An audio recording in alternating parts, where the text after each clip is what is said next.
নমস্কার বন্ধুরা, সুপ্রিয়া রান্নাঘরে আবার একটা নতুন পর্বে তোমাদের সকলকে স্বাগত। বন্ধুরা, তোমরা তো আলু দিয়ে নানা ধরনের নাস্তা রেসিপি খেয়েই থাকো, কিন্তু আজকে সিদ্ধ আলু দিয়ে একটা নতুন ধরনের নাস্তা রেসিপি আমি তোমাদের সাথে শেয়ার করব। এই নাস্তা রেসিপিটা বাচ্চা থেকে বড় সকলেই ভীষণ পছন্দ করবে, আর একবার বানালে বারবার বানাতে ইচ্ছে করবে। তাহলে চলো বন্ধুরা, দেখে নেওয়া যাক রেসিপিটা কিভাবে বানাই। সিদ্ধ আলু দিয়ে নতুন ধরনের নাস্তা রেসিপিটা বানানোর জন্য এখানে 3টে মাঝারি সাইজের আলুকে প্রথমে সিদ্ধ করে নিয়েছি। এরপর এই সিদ্ধ করে রাখা আলুগুলোকে একটা গ্রেটারের সাহায্যে ভালোভাবে গ্রেট করে নিচ্ছি। এখানে আমি সিদ্ধ আলুগুলোকে গ্রেটারের সাহায্যে গ্রেট করে নিচ্ছি, তোমরা চাইলে সিদ্ধ আলুগুলোকে ভালোভাবে ম্যাশ করে নিতেও পারো। এখানে সমস্ত আলুগুলো গ্রেটারের সাহায্যে গ্রেট করে নেওয়ার পরে আলুর মধ্যে দিয়ে দিচ্ছি হাফ চা চামচ লবণ, আর এখানে 3 টেবিল চামচ চিনিকে ভালোভাবে গুঁড়ো করে নিয়েছি। এই গুঁড়ো করা চিনি দিয়ে দিলাম। এরপরে চিনি ও লবণটা খুব ভালোভাবে আলুর সাথে মাখিয়ে নিচ্ছি। আলুর সাথে চিনি ও লবণটা ভালোভাবে মাখিয়ে নেওয়ার পরে এখানে 1 বাটি পরিমাণ চালের গুঁড়ো নিয়েছি। এবার এই চালের গুঁড়োটা অল্প অল্প করে আলুর মধ্যে দেব আর ভালোভাবে মাখিয়ে নেব। এখানে আলুটার মধ্যে অল্প অল্প করে চালের গুঁড়ো দিয়ে এটাকে মেখে নিতে হবে। একবারে তাড়াহুড়ো করে সমস্ত চালের গুঁড়োটা আলুর মধ্যে দিয়ে মাখতে যাবে না, তাহলে পরে মাখাটা শক্ত হয়ে যেতে পারে। অল্প অল্প করে চালের গুঁড়ো দিয়ে এটাকে আমি মিনিট 5 ধরে ভালোভাবে মেখে নিয়েছি। আর মাখাটা কীরকম মেখেছি দেখিয়ে দিচ্ছি, দেখো ঠিক এরকম একটু নরম করে মাখতে হবে।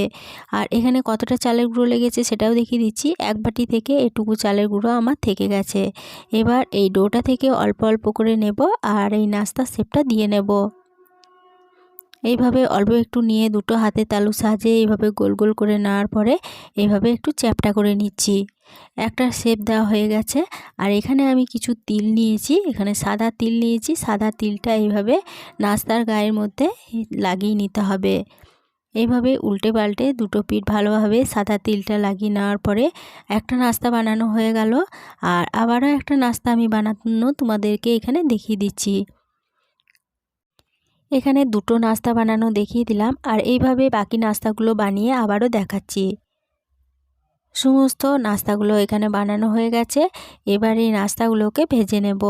তার জন্য এখানে গ্যাসের ওভেনে একটা প্যান বসিয়ে প্যানের মধ্যে দিয়ে দিলাম পরিমাণ মতো সাদা তেল। এই নাস্তাটা আমি ডুবো তেলে ভাজবো না, আমি অল্প তেলেই এখানে নাস্তাটা ভেজে নেব।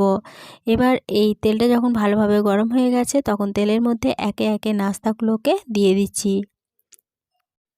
প্রথম ব্যাচে তেলের মধ্যে 5টা নাস্তা আমি দিয়ে দিলাম। এরপরে এই নাস্তাগুলোকে উল্টে পাল্টে ভেজে নেব। এক পিঠ একটু ভাজা হওয়ার জন্য এখানে আমি অপেক্ষা করছি। এক পিঠ যখন একটু লাল মতো ভাজা হয়ে গেছে তখন এইভাবে উল্টে দিচ্ছি।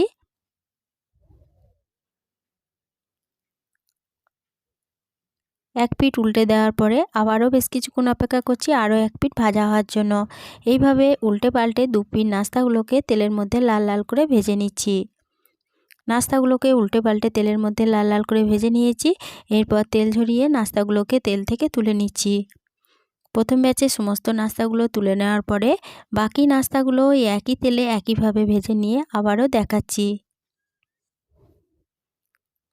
সমস্ত নাস্তাগুলো ভাজা হয়ে গেছে। পরিবেশনের জন্য নাস্তাগুলো আমার একদম রেডি হয়ে গেছে। রেসিপিটা প্রথম থেকে শেষ অবধি দেখার জন্য তোমাদেরকে অসংখ্য ধন্যবাদ। ভালো লেগে থাকলে ছোট্ট একটা লাইক দিয়ে এরকম নতুন নতুন রেসিপি পেতে প্লিজ আমার চ্যানেলটা সাবস্ক্রাইব করে আমার পাশে থেকো।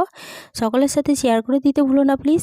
আজকে রেসিপিটা কীরকম লাগলো কমেন্ট করে জানাতে ভুলো না। রেসিপিটা আজকে এই পর্যন্তই ছিল, ফিরে আসবো আবার নতুন কোনো রেসিপি নিয়ে।